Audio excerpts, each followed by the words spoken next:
love this man, and he's here on the Rich Eisen Show once again, Brent Musburger. How are you, Brent? Hey, I'm great, Rich. It's so nice to hear you. You get ready for what should be a good Super Bowl at Atlanta and New England. All eyes on Houston. I can't wait for that. But before we get there, I mean, I know what those memories get conjured up when hearing that opened to Game 4 of a classic NBA Finals that was on CBS between the Lakers and Celtics. How about you when you hear that, Brent? Yeah, it brings back, when you played it, I was sitting there thinking, oh, yeah.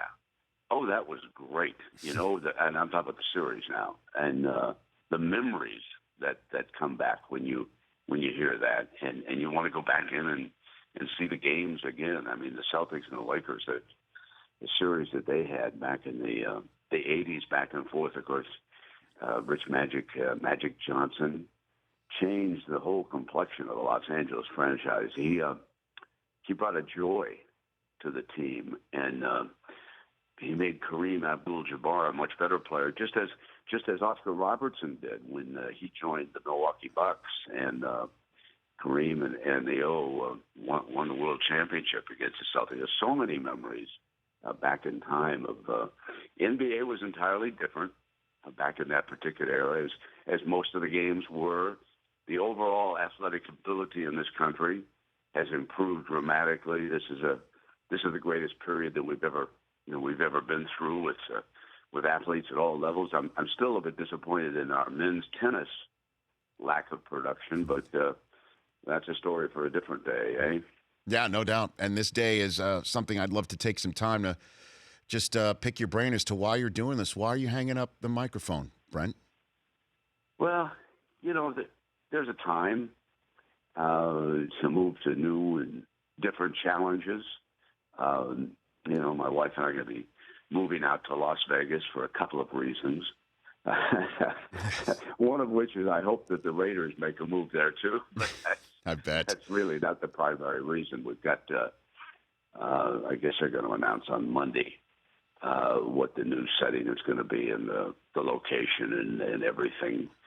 So I'll be staying active out there. It's closer, Montana. I'm from Montana, and my boys live up there, so it's much closer than where we are here in Florida.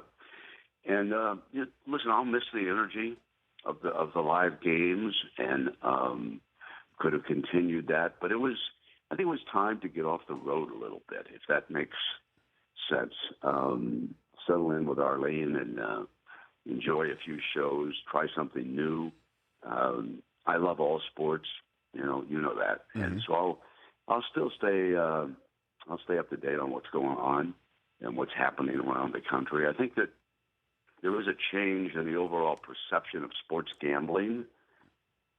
I think there's a chance under this administration that it might be legalized in states other than Nevada. But even if it isn't, Nevada will always be the focal point and where the operations are going to be. I'm not going out as any kind of a handicapper.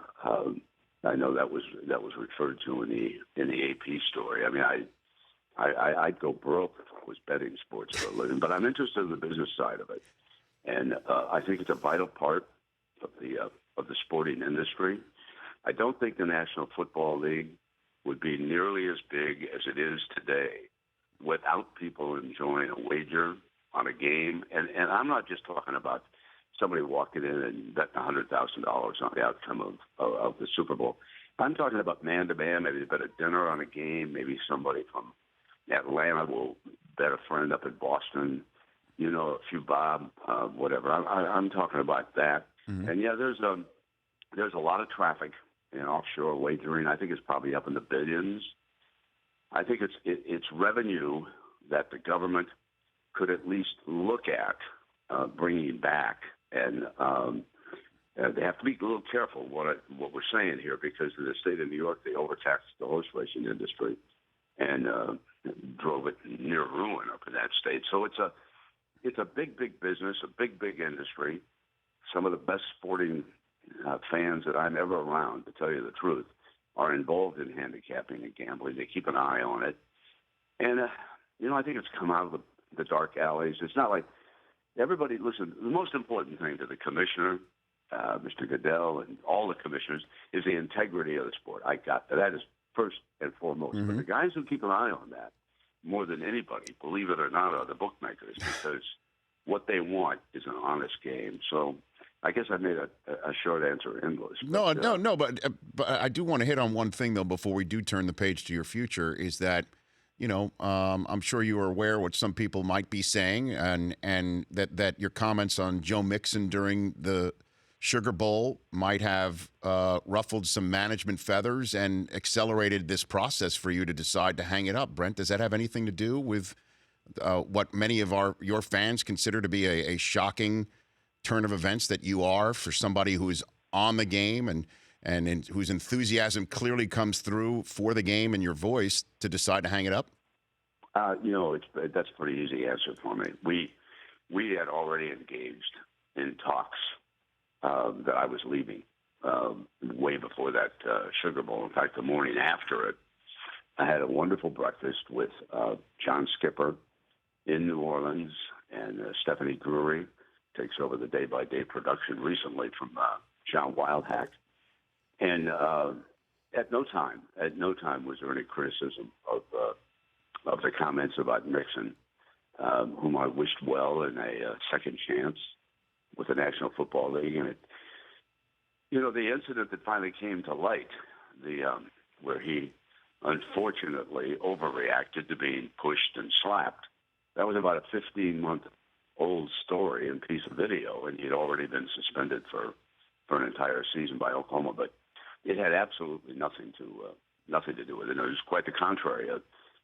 ESPN and I were still trying to see if I wanted to stay and continue doing play-by-play, and I had pretty much already made up my mind. I mean, it was talking to my wife and things of that. But it was that they were Rich. They were terrific to deal with through the careers that I had. And Bob Iger called me from the Disney studios. He and I go way back when he used to work at ABC Sports. They tried to hire me away from CBS, and Bob wanted to know if there was anything, and he was behind John Skipper in the effort to keep me there. So, no, I will say that there was more criticism internally of me calling a beauty queen beautiful than there was of me saying that Joe Mixon should get a second chance in the NFL. Brent Musburger joining me here on the Rich Eisen Show. I've got an 8, 5, and a 3. Brent, years from now, what do you want me to play for them to say, this is Brent Musburger, this is what he did, this is what he stood for? What from your career would you want me to play for my kids? You are looking live at a variety of stadiums. That would be my favorite. It's interesting, Rich, how many people still come up to me. Oh, yeah. And say that to me on airplanes, hey, you are looking live. And then the other thing, for the younger generation coming up, you need to play a Mustang burger from the Cars movies and planes. I enjoyed being a character in the Pixar movies. All they already know about Mustang Burger, Brent. They already know about the calls of Lightning McQueen's exploits. There's no question about that. So what did you not call that you wish you had an opportunity to have called in your career? Believe it or not, when I was a newspaper man in Chicago, because the Blackhawks played very well during that era, I was around them a lot. And Bobby Hull wrote a foreword for one of his books, and Stan Mikita was a good friend. And I would have liked to, in that era, and I want to stress in that era, I would have liked to have done hockey play-by-play. And then as time passed and the old Soviet Union melted away and the walls came down and all of these Eastern Europeans joined the National Hockey League, and Rich, I looked at those last names and I said, no, you don't, Brent. You want no part of that coming down. So that, and I had done World Track and Field Championships through the years, and back in the 70s, in the old CBS Sports Spectacular, I loved track and field, and it was much bigger then. And I did World Track and Field Championships in Stuttgart, Germany, I can remember, and up in Sweden. And I would have loved to have done an Olympic track and field championship, but I was never involved in television. I covered Olympics on radio, but I was never involved in television. So that's about the only other thing that I would have enjoyed being around it. In the days that I was around track and field, it was a great circus, three-ring circus, and of course I was around the athletes who brought the original steroids back from East Germany when they were already using them with their athletes, and it was our track and field guys, our weight guys, our discus, hammer, shot put guys who got into it, and you could buy anabolics over the counter if you went across the border into Mexico from Southern California. And that was the era when athletes started to experiment without knowing the damage that it could cause. They were not nearly as clean as some of the HGHs, which athletes now use when in a recovery process. And the doctors were not familiar with what kind of medicines they were taking and things. So it was a totally, totally different era in that day. And I'm glad to see that they've been able to clean it up for the most part. A couple more minutes left with Brent Musburger here on the Rich Eisen Show. In terms of people you've worked with or covered, because we even saw that you were at the Joe Namath Guarantee press conference. It's prior to Super Bowl III, Brent, in the crowd there. Who's the biggest character you've ever come across? Well, the biggest character for me, Rich, would have been Muhammad Ali. And he was in Chicago. And I've always said that he probably helped get me a steady job in broadcasting. How so? Because I would go down to his house with a tape recorder, and he had just become a black Muslim. He had just joined up with Elijah Muhammad. And he would walk in a very modest house on the south side of Chicago, and there were always a couple of bodyguards at the end of the hallway, and they were always in suit and tie. And I always knew that underneath that suit, they were packing. And you would go, and they would look at you, and they would check the tape recorder, and then you would kind of go around the corner into a very modest living room with a couch and a couple of chairs across from it. And Muhammad would come in alone, and I had known him because I had covered him early in his career, and so I'd ask him one question, and he'd put on a show. And pretty soon the bodyguards were in the room too, laughing along with him. He was a great showman, and he loved to be the center of attention.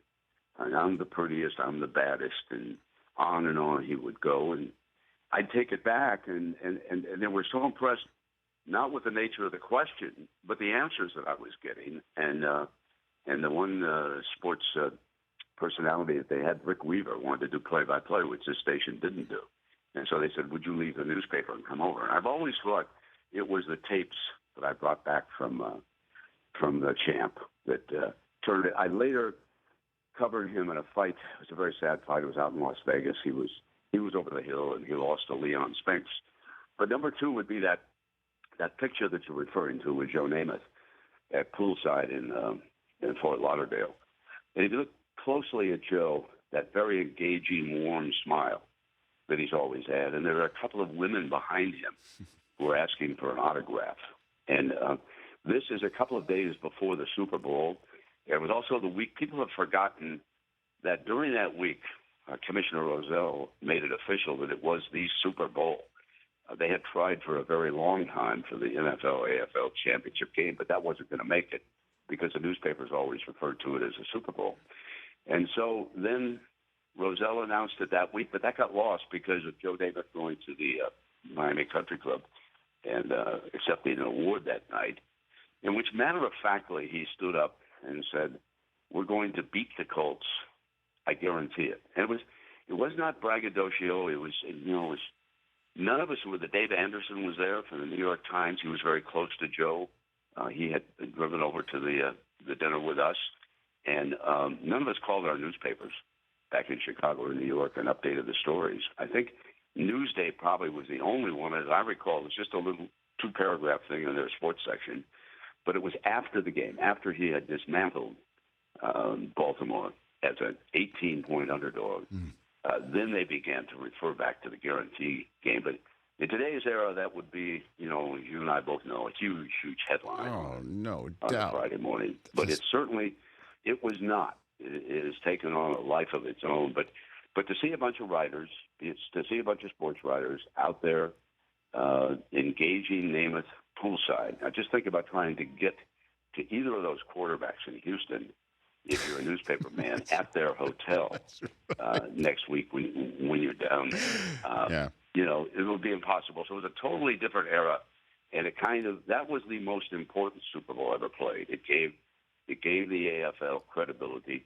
Oakland and Kansas City had lost the first two. Vince Lombardi had been decisive in both with the Green Bay Packers. But number 3 was the first of the sellouts because the New York crowd, a lot of them lived in Miami, and a lot of them traveled down, Rich. And so I would put Cassius Clay / Muhammad Ali at the top of that list. And Joe Namath was very close to me and played golf here at Los Angeles Club for a long, long time. And he still stops, signs autographs, says hello to fans. I'm sure he'll be down in Houston attending some of the corporate gatherings down there. He's just a terrific personality. He means a lot to the National Football League. No question, and all of folks like myself from New York. Last one for you, Brent. You're the perfect person to ask this question, too. After your last game on January 31st, what are the odds? Set the odds that Brent Musburger will ever call another game again, maybe one more game for the fans out there. What are the odds on that? I'd say 50-50, okay? Okay. I would. In fact, you can help me with this. Pick 'em? Okay? Pick 'em? And if Mark Davis moves the Raiders to Las Vegas, see if I can do a preseason game. Not a regular season game. See if I can do a preseason game for the Raiders in Las Vegas.